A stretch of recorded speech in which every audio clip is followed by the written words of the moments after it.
Hello, my name is Ronald Reynoso, and this is my sleep community outreach project. I give a talk surrounding the neurobiology of sleep and the importance of sleep in daily life. This talk was performed at 1500 University Avenue Suite at Georgetown, Texas, as part of the Key to Free nonprofit organization. So I started the presentation with a brief overview on sleep and its importance before transitioning into a quick true or false game in order to gauge audience interest and present a few fun facts to them. I then gave my main talk regarding the neurobiology of sleep.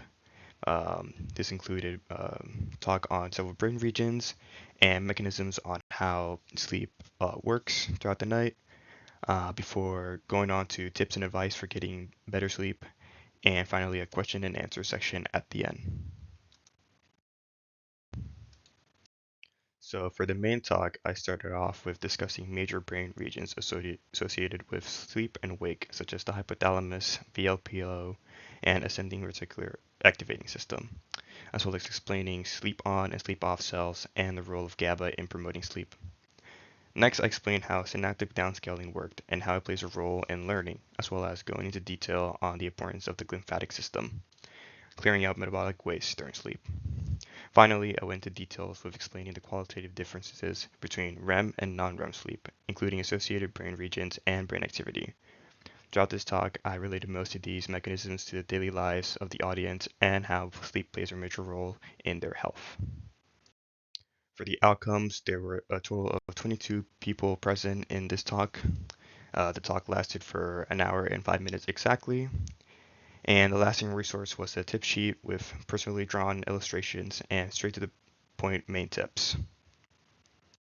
And here is a picture of said tip sheet, with the personally drawn illustrations and the tips regarding how to get better sleep during the night.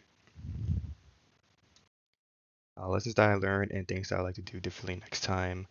I learned how to present scientific information and put it in a more digestible and entertaining way for a non-scientific audience.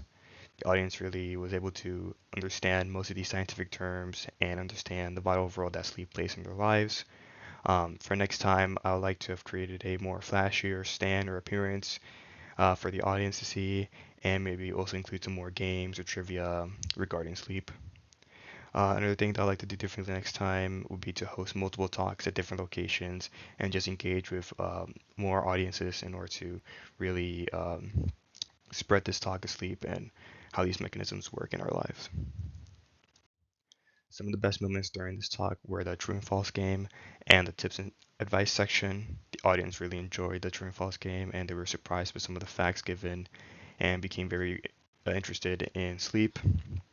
The audience seems to really enjoy the talk and came out of it having learned more about sleep, and were very interested in just how important it was for their health and how to improve it in their daily night sleep.